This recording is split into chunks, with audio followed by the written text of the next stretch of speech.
Here with us now, former White House Chief of Staff to President George W. Bush, Andy Card. Nice to see you, sir.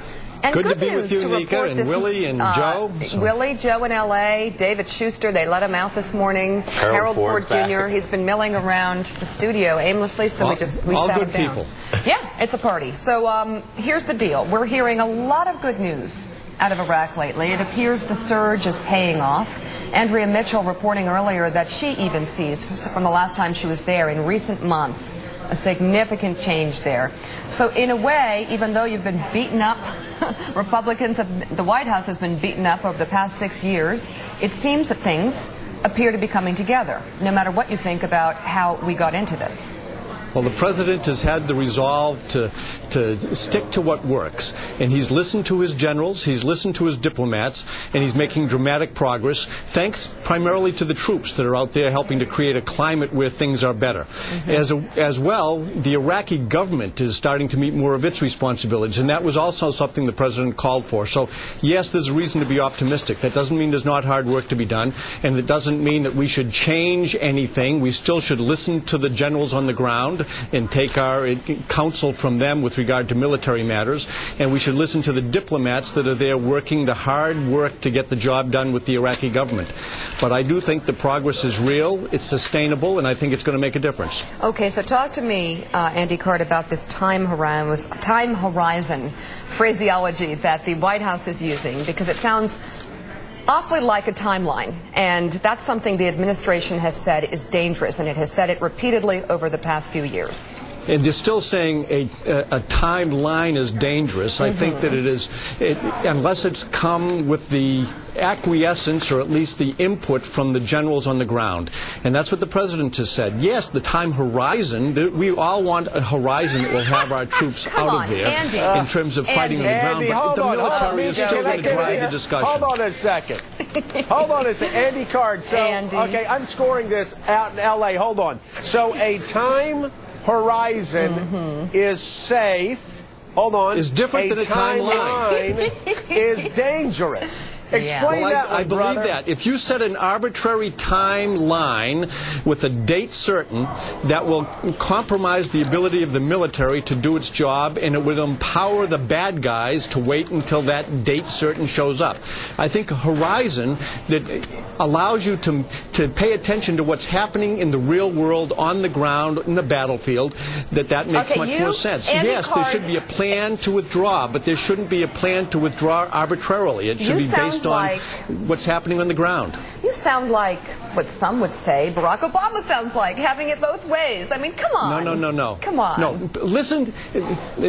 First of all, this horizon is part of a negotiation with the Iraqi government. And negotiations always produce interesting rhetoric. I think the fact is that the president will take his direction from primarily the military leaders that are on the ground assessing the circumstances day by day. Yes, there is a horizon that we would like to see where the troops come home, but it's not going to be an arbitrary deadline. It's not going to be something that will just be out there for the bad guys to plan around. Instead, it will be conditional, well, and I think that's what the president has been talking about. Andy, are you suggesting that Barack Obama does have an arbitrary timeline that helps the bad guys? Well, when he talked about 16 months, that was pretty darn specific. And I think that he has actually been moving much more than the president. The president has been consistent in saying it's going to be situational, it'll be conditional, based on what's happening on the ground and with what's happening in the political and diplomatic community as well. I mean, Obama's saying that too. He said 16 months, but I'm going to listen to my generals, I'm going to listen to the diplomats. Yeah, but he didn't say that when he first started talking about the 16 months. When he was campaigning in Iowa, it was like, bring him home. And now there's some recognition that the president has to make tough decisions rather than easy decisions. And the president of the United States, and we only have one president right now, it's George W. Bush, and Barack Obama has to be careful as he travels around the world not to imply that there are two presidents in the United States. There's one. Well, and he's not. In fact, he's saying specifically there's only one president. There are 100 senators. I'm not going to be the president. But again, Barack Obama has moved, but George Bush also has moved. He's talking about time horizon. Don't we find ourselves in a position where Washington, D.C. and the political world may finally be coming together on the issue of Iraq? Yeah, I think what the president is doing, he's negotiating with the Iraqi government to help them establish credibility with the Iraqi people. And yes, he would like to see us reach the point in time where conditions on the ground allow for an orderly withdrawal of combat troops. I think there were going to be logistical support there for a long time. But in terms of bringing combat troops home, we'd love it for the Iraqi government to be able to secure its own country, to be an ally in the war on terror, and that's been the goal of the administration all along. All right. All right.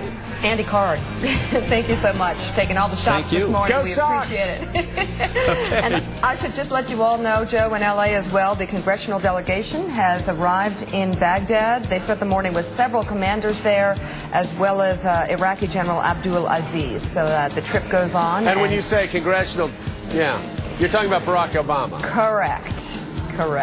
Yeah. Okay, coming up next. All right. Well, that's interesting. Mika, I absolutely love Andy Card. Love him. Yeah. But time horizon? Timeline? Well, especially when a time horizon is a negotiating position, wouldn't you argue that if that's your first position and you're the Bush White House, time horizon, that the ultimate settlement is going to be more towards the 16 months that Maliki was talking about in that newspaper article, right? Here's what I want to know. I want to know who came up with that phrase. They're sitting there in the White House going, okay, let's see, how can we phrase this? Let's not call it a timeline. Yeah. Let's not call it a withdrawal plan. Well, and you know what? Joe, since you're keeping score out there, you got to score one for Barack Obama, because if indeed that is Andy Card and the White House's position on this, that's one for Barack. How surprising. You know what, Harold? As a man who's wearing the American flag on his lapel so proudly, I think you'll understand when I say I'm going to score one for the U.S. of A. Coming up next.